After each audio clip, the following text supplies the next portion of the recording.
Hey everyone, I'm back. I know I promised a DIY video, but it's gonna have to wait. Sorry. But anyway, I thought I would just talk about dinner this evening, because we're doing some grilling. No, let me rephrase that. I'm doing some grilling, because nobody else in this house can seem to cook properly. So, got the grill here, set up. And actually, me and my boyfriend put this together. So it came in pieces in a box, and as you can see, it's quite disgusting inside, but you know, if you just put a little bit of effort into it, it is usable once again. So, oh, there's the wood chips we're going to use for some smoking, and the store brand Matchlight coals. Yeah. So anyhow, I'm going to go inside and explain to you guys what's actually going to be for dinner. Actually, I could just ask my kid. She's right here. Hello, kid. Shish kebabs. What kind? Okay, what's the meat? What are the meats? It's fish, right? Yeah, what kind of fish? The fish kind, the kind that swims. That's The kind that swims? Yes. Okay, is it like commercially caught fish, you think, maybe?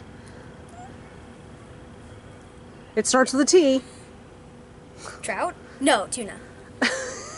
They don't sell trout in stores. Yeah, I don't think you have to go catch that, and I haven't been fishing in ages. I only fish in the Gulf of Mexico because I'm fancy that way. Okay. So we're having tuna steaks, and what's the other meat we're having, since not everybody likes fish? Beef of some sort, I'm guessing? No, country-style ribs. Pork ribs. Ah! Okay. Yeah, and they're in the oven right now, and so what are the vegetables? Well, I know there's zucchini, squash, and mushroom. And those are on kabobs, right? Yep. Alright, and what are we going to season them with? Well, we're seasoning with them with the butter. A compound butter? Yep. And you want to go inside and show us about the compound butter? Sure. Since you picked out the seasonings for it? I mean, I picked out some too.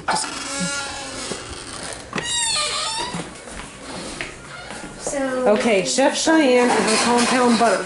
This is the butter, and it looks and smells kind of strange right now, but it's really good. And the leaves are parsley. So here, hold them up one at a time and explain parsley. Parsley it's parsley flakes, and yeah, pretty decent. Basically, this is just gonna make it so it has flavor and it's not boring and bland. Right. Okay. So what else? Then we have powdered garlic, and I don't think you need a lot of this, do you? Well, you know, I put in about half of what was in there, so I think it's down low enough now to where we can just throw it away. Yeah. Unless you just want to throw the rest of it into the butter just to use it up. You want to? Sure, go ahead and dump it in. We like garlic in this house, don't we? Because I want my armpits to smell like garlic for 3 days.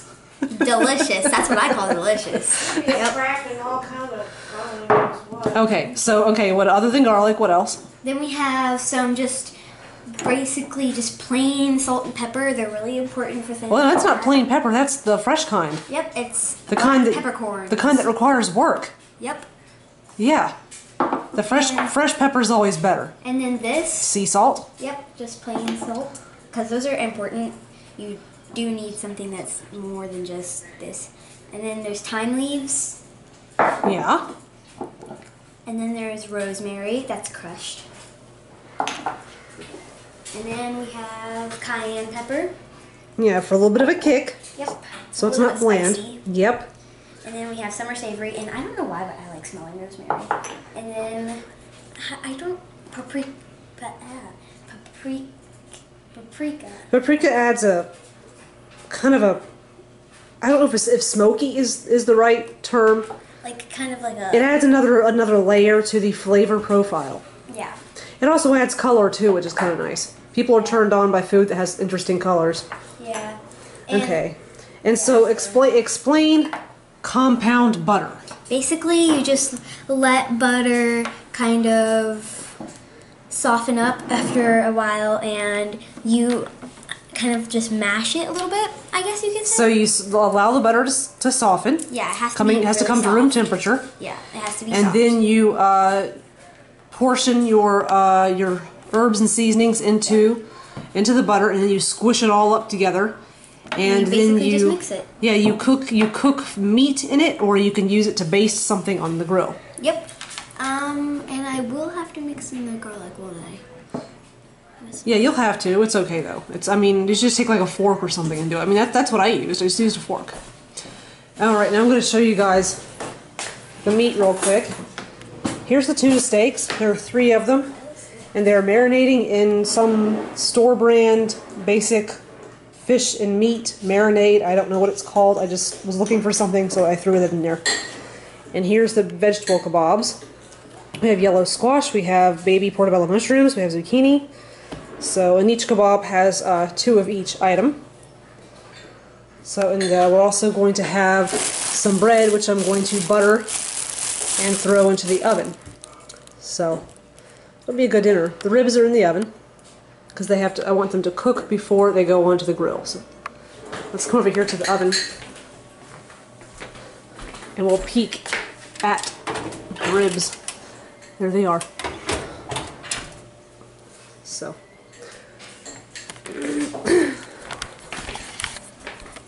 Alright, that's it for now. I'll be back in just a little bit. I'm back again. The food is on the grill except for the ribs, because they're going to go on last since they're already cooked all the way through. But I figured while we're outside, I may as well take a peek in on the robin and see what she's doing. She's just still sitting on her nest. Let's see if I can get in close and see her. Get the camera to focus. Oh, there she is. There's her little orange beak. And she sits there every day, all day on her eggs, waiting for them to hatch. So yeah, no baby robins just yet. So, probably won't be very long though. And as you can see, it's quite smoky over here on the porch, because I put the smoking chips in, and they're definitely doing their job.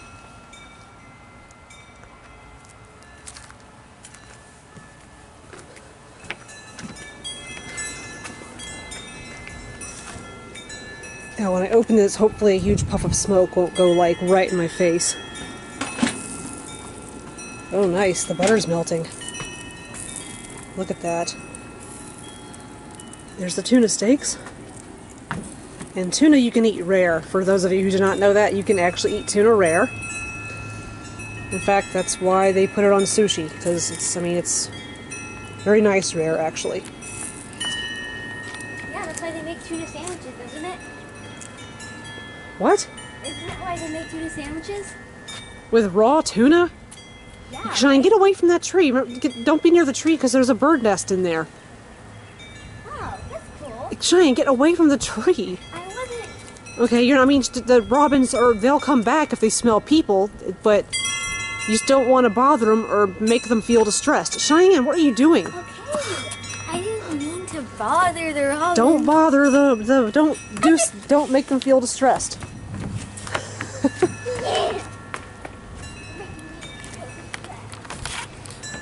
I'm making her feel distressed.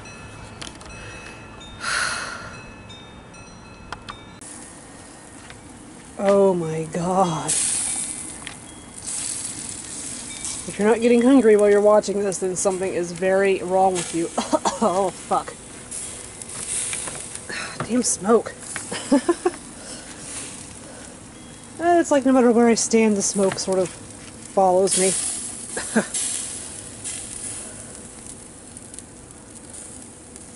Wow. I'm so very pleased with the way this grilled food is turning out. I just love the char. Yeah, if grilled food doesn't have marks on it, then you're not doing it right. So.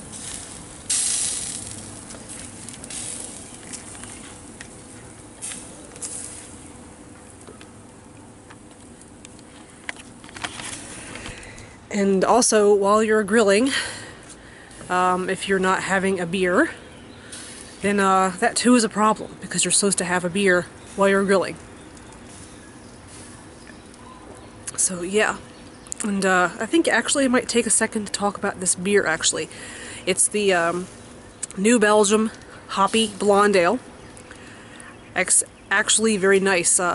My parents came back into town yesterday, and my brother-in-law had sent some beer with my mom thinking she'd like it. But it turns out she didn't like it because my mom does not like bitter, hoppy, soapy tasting beers. At least that's how she describes them. So she got them home and got to taking a closer look and was like, oh gosh, is this something I don't like? And so she gave them to me. And I thought that I wasn't going to like it just because it's... Yeah, I don't know. I tried it, but it turns out it's actually a very nice summer brew. It's just hoppy enough to where it's got that little bitter bite to it. But other than that, it's very clean and crisp tasting. And it's got kind of a citrusy start to it when you first take it in, and then it's got that hoppy finish. And it's overall clean and crisp. It's a very nice summer beer. I like it a lot. So if I could actually afford New Belgium, I would actually go and buy a whole bunch myself.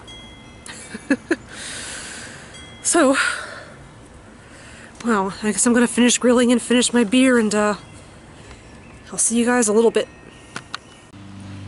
Hey everybody. So yeah, I hope you guys enjoyed the grilled food footage I showed you. Yeah, if you didn't get hungry while you were watching that, then that's kind of messed up. But yeah, I just thought I'd do like a few minutes of vlogging. I figured I would just add to what I'd started, since I figured since with the camera out, I may as well. I know I had promised another DIY video, but I just haven't had the time to get around to it. I've been practicing on my sewing machine. I'm not going to do any DIY videos that involve me using my sewing machine until I've gotten really good at it, because I don't want to like be screwing up and giving people bad information. So, that having been said, I mean, of course I can come up with other things that don't involve a sewing machine, and I have a couple things in mind, but I have to like look at my my supplies and just sort of check the arsenal and see what's there before I, really promise anything. So, yeah, it's extremely nice out right now. I mean, as you can see, I'm leaning up against the back of my car. It's like maybe 7:20 p.m. right now, and it's very nice out. Like it's sunny, it's dry, it's maybe 70 degrees, and it's very pleasant. There's a breeze like every few minutes, and you can hear people cutting grass and doing things in their yards. So the neighbors have some kids in I think it's their grandchildren over, and they're playing a few houses down that way, and so and there are several people out like walking dogs and doing things like that. And you see me looking like down that way. I'm like looking down the driveway. See there, the end of the driveway. So, so if you're seeing me going like that, I'm looking at people walking by. So, and they're probably looking at me going, "Oh my God, is she gonna run up here and thrust that fucking camera in my face?" So, but no, I don't really do that to people. So yeah, you probably have. I know I haven't posted anything in a while, and a lot's been going on. This week has been so unbelievably stressful. Yeah, this thing on my face, that's from the stress. Yeah, the volcanic pimple, stress pimple. So, but anyway, I mean, like as you guys know, I had surgery a few weeks ago, was off the week before spring break, and then also off the week after spring break. Well, apparently before I went back to work, when I attempted to go back to work on April 11th, what I didn't know was that I was supposed to go to Human Resources first. No one told me to go to Human Resources first and find out what I need to do before returning to work from them. And so, apparently what happened was, that having been said, they thought I was still, they thought I just flaked. And so I got a letter in the mail from Jefferson County Public Schools basically telling me, "Oh, you abandoned your job, you didn't come back, blah blah blah, we're gonna fire you, you've got so many days to provide, medical documentation to justify you being gone." And I'm like, what the fuck is this? And I was furious. I was so angry. And I went into the office at my bus compound, and my supervisor basically just kind of blew smoke up my ass and basically just pissed me off even more. And so I went down to Human Resources and I was like, okay, I got this letter. I want someone to clarify what it means for me. And the woman basically explained to me what happened. And I said, no. I said, I've been at work. I said, I came back this week. I was supposed to come back last week, but couldn't. I was sent home. I said, look, from the get-go, I've always done exactly what I've been told. No one told me to come to Human Resources before returning to work. And she goes, oh, well, I'm sorry. And so, I mean, it's all been cleared up, cleared of all charges, whatever, everything's fine, but it still pisses me off. That kind of shit should not happen in the first place. Employees need to be given complete disclosure as far as protocol when it comes to taking time off, whether it's for vacation or whether it's medical leave or it's any emergency leave, anything like that. And I wasn't given that. And then they tried to act like it was my fault when no, it's their fault. And it really pisses me off because now I could have been back at work instead of missing a week. So yeah. And then like a few days ago, my grandfather, who lives in a nursing home, had some kind of problem with his catheter. Like, he can't pee on his own, so he has to have a catheter and a bag to capture the urine. And I don't know if he if he fiddles with it or what the problem is, but apparently he got a urinary tract infection and it got stopped up and he couldn't pee. And so since my parents are out of town, my father calls me and asks me to go to the emergency room to provide them with his contact information so that he can explain to them about my grandfather's medical history and all that stuff. Because, I mean, as in general, we have to kind of assume that the hospital staff wouldn't get much out of him information-wise, because for one thing, it's kind of unusual for him to actually bother to put his hearing aid in. He gets really grouchy, he gets really irritated. Like, if he doesn't have his hearing aid in and you're having to yell at him, he's just going to yell back and he's going to get really pissed off and act totally rude, and you're going to get nowhere with him. And so my dad sent me down there and was like, please go down there and give them contact information for me so they can call me and I'll fill them in on everything they need to know instead of having to ask him. I said, okay. And I thought it was going to be terrible. I thought my grandfather I thought to myself, he's probably not going to have his hearing aid in. He's going to be in a real foul mood. He's going to be a complete ass. It's going to be terrible. He's going to be agitated that I'm there. It's going to be totally counterproductive. I have to be at work in the morning. It's just going to be terrible. It's just a bad idea. And so when I got there, like, my goal was to just leave the information with someone and then skedaddle, but it didn't work that way. They're like, oh, well, his room is, whatever number, and I'm like, okay. So I walked back there and waited for a nurse to show up, and but when I got there, it actually seemed like he was, like, okay with me being there, and he seemed like he was a little bit, like, I don't know, he just kind of seemed like he had his guard up a little bit. And then once I got a nurse in there, when he was saying he was hurting, because I guess, since if you can't pee, I guess you're going to hurt. And so they finally came in and were tending to him and, and determined what needed to be done. And after they replaced his catheter and cleaned him up really good and everything, he got to where he was not as physically uncomfortable, and he actually was talking to me, and we, had kind of a pleasant conversation, and he was actually polite to the hospital staff. He wasn't a total jerk. And I got him to, like, wipe his eyes, clean his eyes out with a tissue and everything, because they were kind of crusty. He has this problem with his eyes where they water a lot and they get kind of gunky, and so yeah. And he didn't want to take the oxygen thing in his nose when the nurse tried to give it to him. He was basically like, well, I don't want it in there unless it has to be in there, because I hate those things. And I leaned over and I was like, I said, Granddaddy, between the two of us, I said, I had surgery a couple weeks ago, and I had to have one of those oxygen things in my nose all night long. I said, between the two of us, you're the older one, and aren't you supposed to be the one that's, like, more patient and has better coping skills? I said, if I can lay all night with one of those things in my nose, I think you can lay here for a couple hours and be fine. He goes, well, okay. And then, like, after she left, she leaned over and he goes, well, I guess I could always just take it out when they're not looking. Which, to his credit, that was funny. Whether he was being sarcastic or not, I'm really not sure. I said, well, Granddaddy, I think the best thing for you to do is just leave it in there as long as they say that you have to have it in there. Because his oxygen had gotten kind of low. It dropped to 88. And at his age, he's 93. At his age, his oxygen getting that low could cause him to have a stroke, and he would not survive a stroke. I mean, the way his health has declined in the last couple years, if something big like that happens, he's not going to come out of it.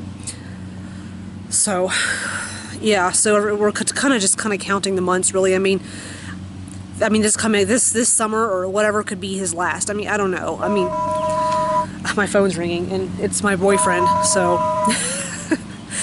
And I guess I've said everything I need to say, so I'm gonna get off of here and answer my phone.